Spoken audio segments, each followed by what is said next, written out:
just going to have to ignore him. Yeah, just be careful.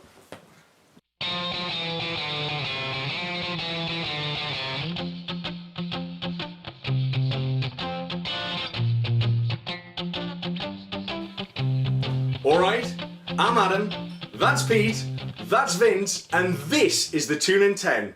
Okay, you all know how it works now. We've got 2 5-minute halves with a different topic in each half. Once the timer stops, that's it. Okay, timer at the ready, and we're going to talk about Newcastle 2, Chelsea 2. Go. Right, I think I'm going to kick off this. We asked for a reaction after Watford and Sheffield Wednesday, and I think we got our reaction. We did get a reaction. We did ask for a reaction before we played Watford. We asked for a reaction before we played Sheffield Wednesday.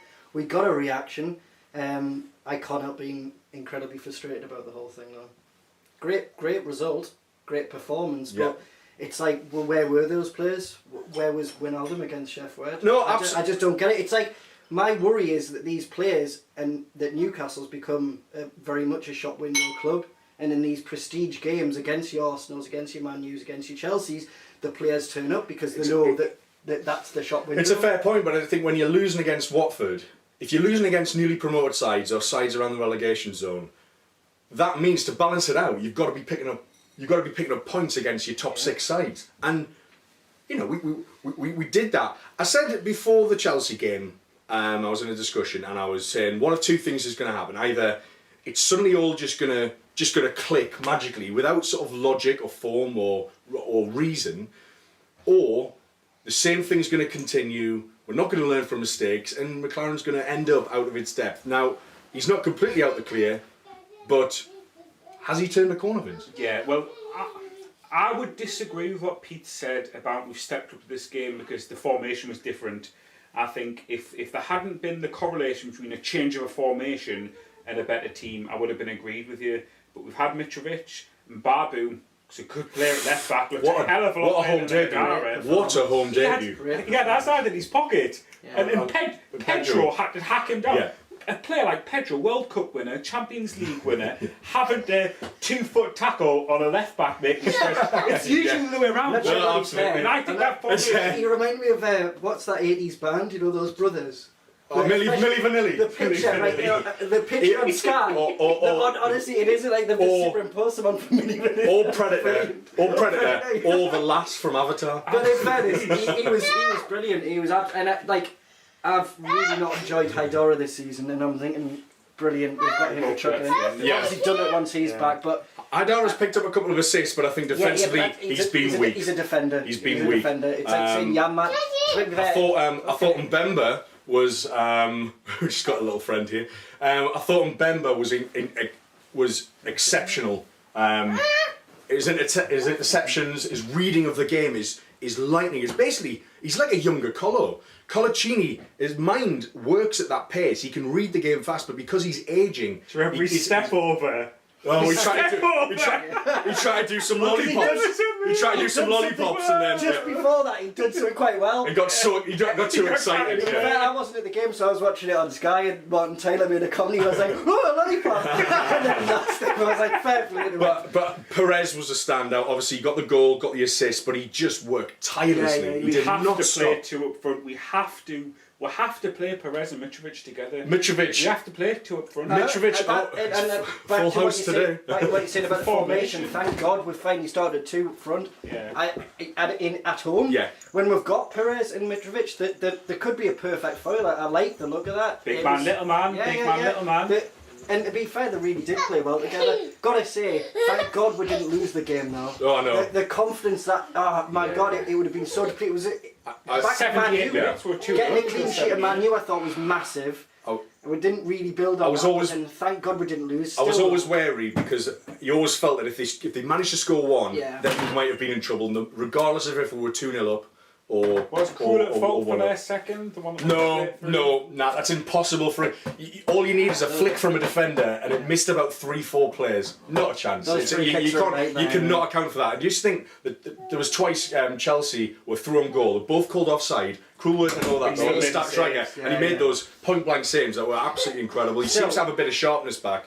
But I was really impressed with Mitrovic, the way was geeing up the crowd, and the atmosphere was electric. In fairness, when he did that, I think he didn't realise everyone was clapping for the 17th minute thing. I think they came back. I know, it happened a couple of times. The time I saw it, it was like he got confused. He's like, "Oh yeah, come on!" But it was like, when he It came was off, the first time this season that the claps went back on the 17th minute. No, it happened. It happened in the last. The one you were the one I missed, so it's come back.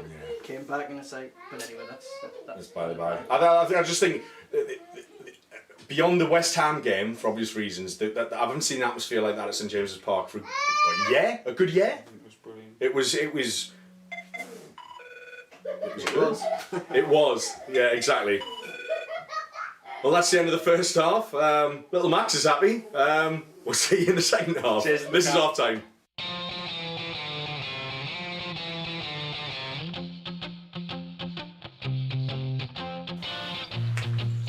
All right, welcome back to the second half. We're going to kick straight off with a new topic, and we'll just sort of I think we'll develop one of the points that we're talking about in the first half. I guess the impact of Mitrovic, the return of Mitrovic, and sort of the tactical implications of him being back in the side. Okay. Time already? Go. Right, Adam, I'm going to give this to you first because I heard you got some insider knowledge from Rolando Aarons yesterday on Mitrovic. Would you like to share that with us? Yeah. So I was in the Bobby Moncur hospitality suite. All geek fancy in that. I'm on a diet, so I couldn't really exploit the buffet. But as Rolando Aarons came out and he talked about how he's probably going to be injured for another couple of weeks with a pulled calf, but he was talking about Mitrovic, and he sort of, again, as most Newcastle players, when they talk about him, they'll kind of laugh. They'll laugh when they talk about him because, you know, he is fired up, he's passionate, but he said he scores a lot of goals in training. He always gives 100% on the pitch, and obviously we saw that yesterday, and I think it's just it's a notion of him channeling that aggression and that adrenaline into good solid performances. He didn't get a yellow card yesterday. There was only one foul. It was a more all-round professional performance from Alexander Mitrovic, and I think his tactical impact was crucial to us even being in the game, because when you've got Cisse playing up front, you knock a long ball up, and he hasn't got the physicality to then hold that up, so we can't retain that possession. Whereas yesterday with Mitrovic, he's off, he's bored. Yesterday with Mitrovic, we had an outlet that could hold the ball up, he could stand his ground, which in itself took a few seconds for people and to allow the player to catch up with him, laid off, he could win a foul. I mean, every time he received the ball, he's in like a squat position, with a Cahill or Zuma sort of like a limpet on his back, but he's holding his ground, and it buys us time, it retains possession for us, it wins us free kicks, and it gets us out of trouble instead of lumping it up and just having them come straight back at us. And I think that in itself, and the impact of Perez, the more mobile Perez working around him, that was critical to his even being 2-0 up. How many shots on goal did he have? How many chances? I think he had very few. It was a lot of unsung work, which I think.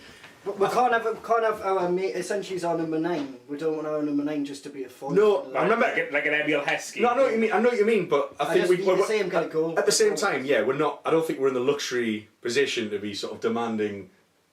Oh well, you need to be scoring. If he's, I don't care who scores, and I don't care what happens. If he's helping the team out.